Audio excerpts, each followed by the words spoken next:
It's been what, almost 2 weeks since the album's come out. My first listen was like, um, my first listen, I was really just trying to digest what was happening because the sound was different. The sound was not like the last three or the last three dance electronic albums. Um, it wasn't anything like Joanne. I would say I don't hear any art pop on this album. I would compare. I would say it's very First of all, it's very. Wait, what am I saying? It's very. This album. Where is it? Here we go. It's very similar to this album. Spotify doesn't let you like blow up the picture anymore.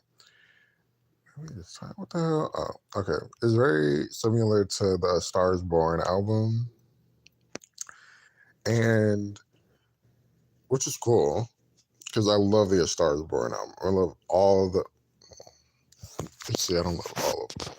I love like 95% of the A Star Is Born album.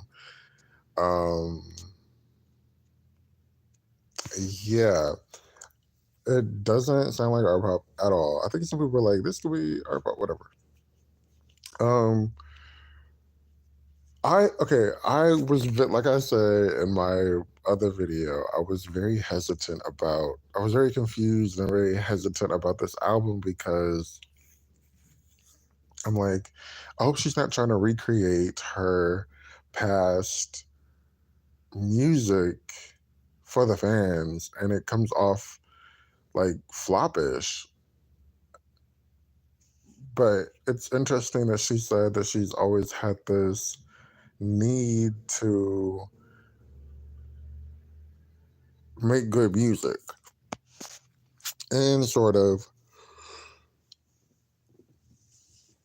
excuse me, have music that's like very that's very similar to her, um, the fame, the stuff that made her famous, the music that people gravitated to.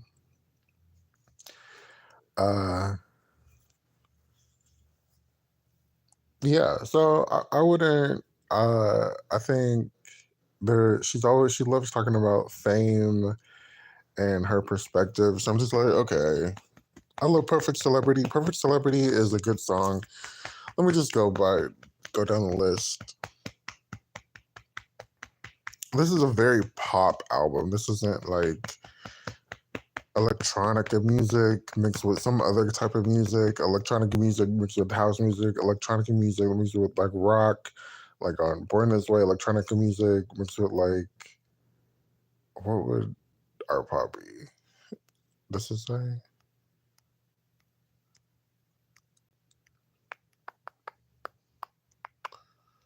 It's like what European. I don't know. That's probably not gonna say. Whatever. Let's move along. Disease. I really don't play Disease a lot. I'm sorry to tell you. I never really liked Disease like that. Like I'll listen to it. It's a really good song, but it's not my favorite song. And it's definitely not the best song on the album. I would even say that about Cowboy Carter. I would even say that about Renaissance. Oh, I the reason why I titled this video "I Am Mayhem" is I feel like I can't think of any other artist who's done this before. I feel like she has um this blueprint of Beyonce's "I Am Sasha Fierce." These two personalities, or these two characters, or these two life forces. Um, the way Beyonce had the stripped down ballad version disc, and then the up tempos, the more edgier, fun music on the other album. Madonna, I feel like really did that with Rebel Heart. And I feel like Gaga's doing that with Mayhem. There are these like sort of stripped down, sentimental songs. And then there's like, Zombie Boy, Abracadabra, these like high energy, interesting lyrical uh songs. So I feel like that blueprint is definitely still, I don't think anybody's watching. That blueprint is still like being used. Like I said, Disease, Abracadabra, I really like. It's really good. The lyric content reminds me of um, that song where she doesn't have to ever sing the song again. What is the song called? Break. Oh, what's the song? Bad Romance. I was about to say break. What break? Abracadabra is cool. Garden of Eden. I think I can't even remember where I heard the "I can be your girlfriend for the weekend" part. I think was it like when she was in Paris? I don't remember, but I was just like I was hooked from then. I was like, yes, Garden of Eden is so good. We love Garden of Eden in this house. Um, and I think like listening to it with one earphone and then listening to it at the house is so different than listening to it. I mean, listening to it in the car is so different than listening to this whole album with both earphones, which I did the other day. And I was just like, oh my God, this is a complete, like I'm hearing things, the bass line. I think it was the bass line on Garden of Eden that was really incredible. That I can't wait to watch that performance. That's gonna be so sick. Perfect Celebrity. It's another great song. Like what a bop. Like she really loves, like I said, she loves talking about fame. And I said this in the other video about how everybody was talking about Princess Di, but as a Plastic Doll fan, I immediately picked up on the Plastic Doll reference. And her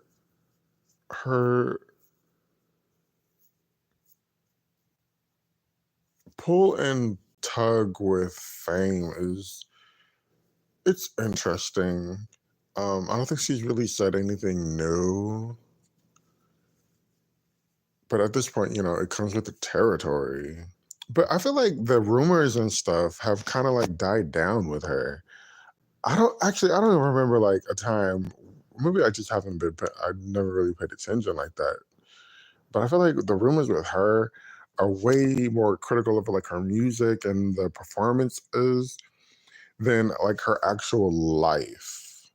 Besides like her dad, that part. Besides her dad, I don't know like rumors and stuff. Or like I don't remember that. Maybe like early in her career, yeah.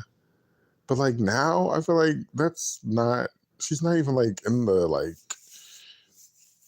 zeitgeist of pop culture enough to talk about like weird personal life stuff or like no. But anyways, Vanish Into You took me a hot minute to get into this song, but now I kind of do like it.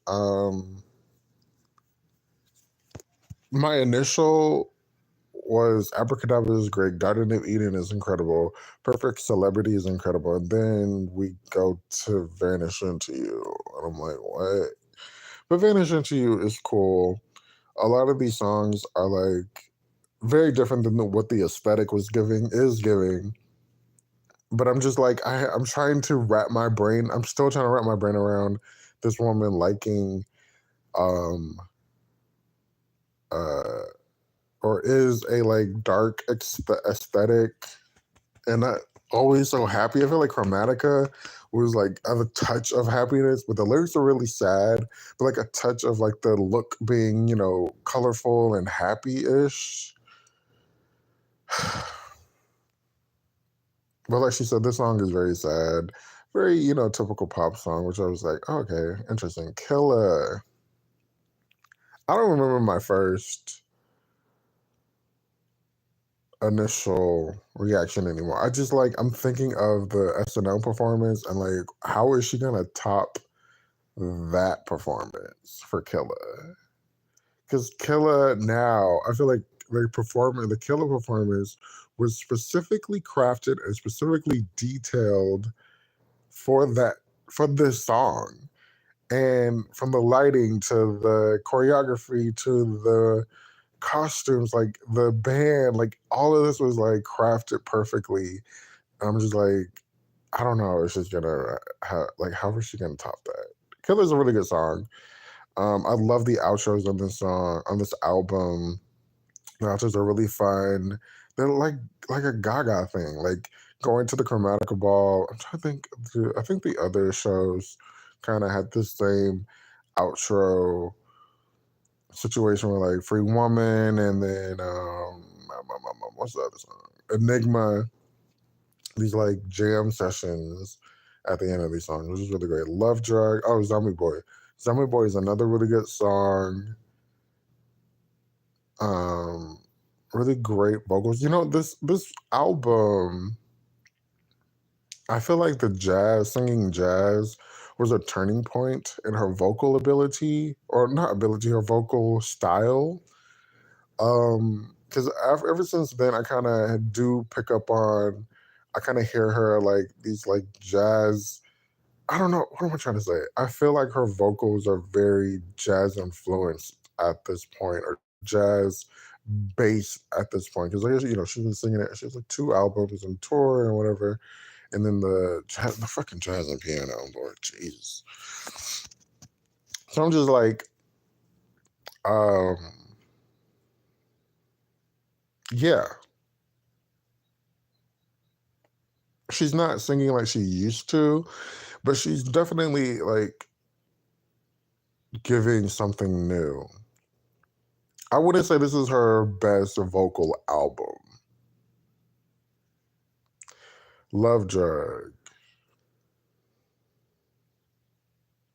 You can definitely hear her vocals, the lead vocal. I feel like the rest of the album has like this sort of a lot going on, but this is where you finally hear the lead vocal. It's a good song. I don't have anything negative to say. How Bad Do You Want Me?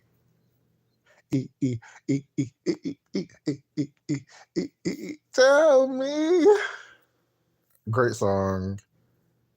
All these songs would be sent to radio. Don't Call Tonight is my favorite. I keep going back to that song. I think it's like the like rock, the rugged vocal and like the attitude in it. I just love Don't Call Tonight. And then the little like distorted voice on the bridge, the fun bridge. Yeah, this is a really good song too. Shadow of a Man. I don't know what to say about Shadow. I love Shadow of a Man. But then if I think about it too hard, it's like a cringe song. Definitely not what I thought it was gonna be about. Um, I feel like this song fits with the speaking about a topic that is controversial in a way, maybe, or very like personal, like a swine, a shiza. Um,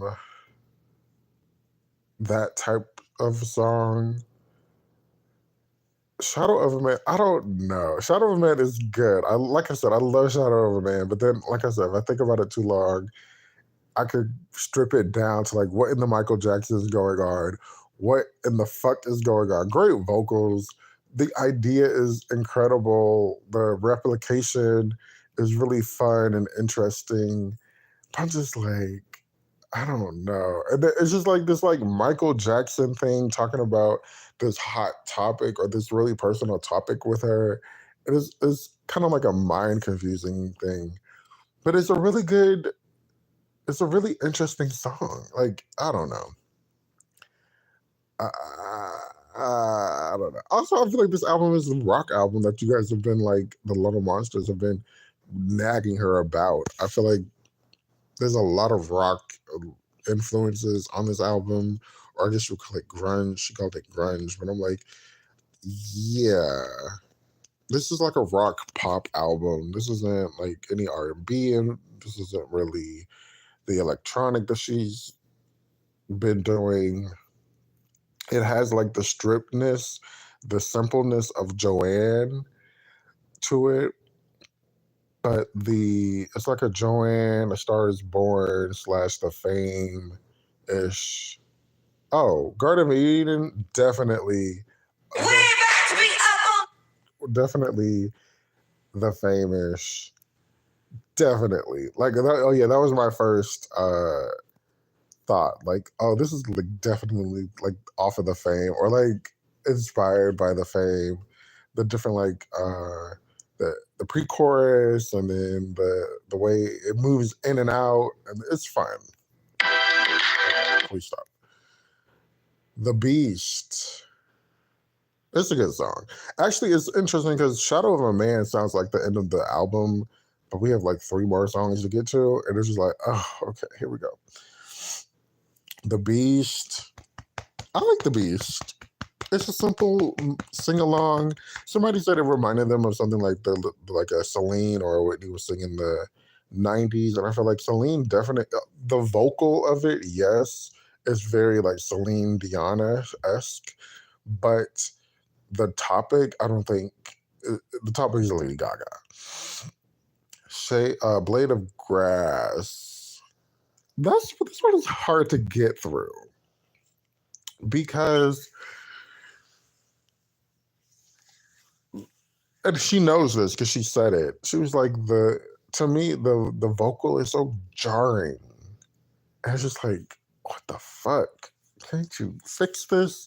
Like, why are you singing in this way? Why are you singing? Because it's not a key, it's the style that she's singing it in. And it's just like, ugh, what the hell? I'll listen to it when I'm in the mood, or when I'm like, yeah, when I'm in the mood, or when I'm just like mentally, like, I just don't care. But when that chorus hits, it sounds like it could definitely be like a remix. Like, a remix can be, I guess it's what's this song called? A Thousand Doves would have been if she just left it as the piano version, or the acoustic version, whatever you call it. Um, it's a hard one to get through sometimes. Uh, the lyrics are really good. The lyrics are interesting. It's just really, honestly, listen, like the vocal of it all. Then Die With a Smile. I don't like the regular version of the studio version. I like the live version of Die With a Smile. It's much more fun. It's much more interesting. Um,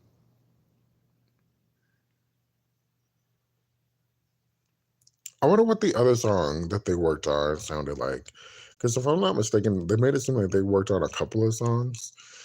And Die With a Smile is, and it's, I don't know. I don't think I have anything to say about it. Initially, I didn't understand it. It just was like a confusing collaboration, and it was like a confusing. It was like the structure of the song and who was singing what part was very different, and that was confusing to me. It's not like a typical song. It really comes off as like a Bruno Mars song, and not just because he's singing the lead or he's singing first. Like, it really sounds like a Bruno Mars featuring Lady Gaga song. If I'm not mistaken. Um, Overall, Mayhem, I would give Mayhem like 9 out of 10. I'm listening to it still. Um, I'm still digesting it. I think it's a pretty solid album. definitely back to her like her roots, and uh it's a really solid album. It'll be interesting what other singles we're gonna get or videos we're gonna get. Uh yeah, I'm ready for the tour, ready to see this live. Leave a comment below what you think about. And I think she worked with completely different producers. I think on Sunday I'm gonna finally get the nerve to talk about MP. And where is he? Where's MP? Let's go to How Bad Do You Want Me? Because I know she said he wrote that. He was writing on that. And it's so interesting how there's like 5 writers on a song. She's like, I started writing this song when yada yada yada. And it's just like, and then he came in and he helped me finish it. But there's 2 other writers on this credit. So what are you talking about? But anyways, I'm gonna talk about on Sunday this new man in her life because if he's on here, I'm definitely gonna scream. Oh, okay. Um yeah, it's a really good album. It's a really fun album. I think it's a fun album. And it's a love album. The album is a whole lot about love. And I feel like that is so different. I feel like a lot of her music have been internal struggles, a reflection of something. Let's go to Joanne. Definitely a reflection of something on Joanne, internal, her life. This album doesn't necessarily give me that. Reflection, her life, fun music on art pop. Yeah. This album is a lot about love. She was like, she wanted the mayhem to stop at some point on this album with Die With a Smile. I feel like Blade of Grass kind of touches on that too. Um, the lyrically, the mayhem isn't as wild as I would say Chromatica is, especially when the way she sequenced Chromatica at the Chromatica Ball. That was mayhem. That was obvious mayhem. This one, I feel like this aesthetic is like pushing this dark aesthetic, this gothic aesthetic for whatever reason, because the music is not of that. The music isn't like hard, heavy, angry, or it's a little angry, but it's not like rough. It's not rough as like a Chromatica lyrically. Um, it debuted at #1, which is, the thing that's going on.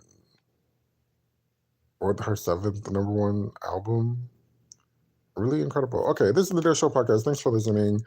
I'm on Instagram at My Love Money Tonight. Thanks so much for listening. Leave a comment below. Let me know what you think about Mayhem. I know there's a lot of hits and misses with people out there about Mayhem, but I would call this a hit.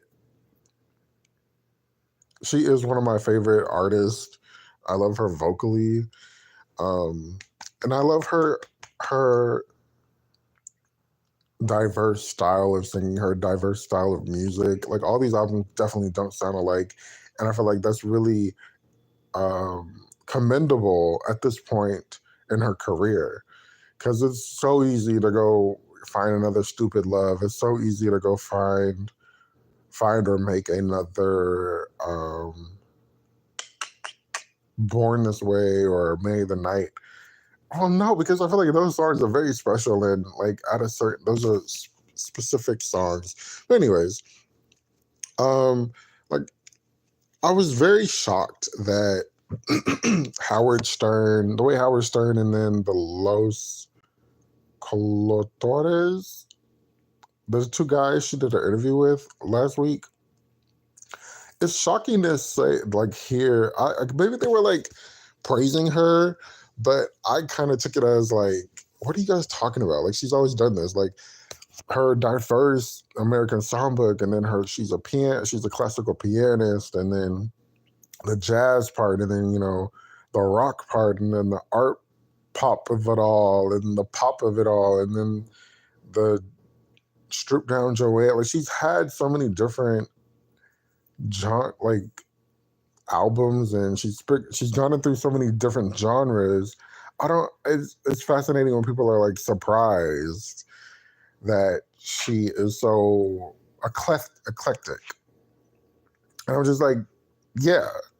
I'm trying to figure out, when did I realize that? And I don't know. I feel like I was just like, ever since art pop, I've really been on this. Oh, I think for me, when she is on the piano and she'll sing a stripped down version or the Bones version of whatever pop song that she has, I think that really opens your mind to who she actually is and what she does. And then when she does like a jazz album, it's not surprising. Or when she does Perfect Celebrity, it's not surprising, because I know she's every woman.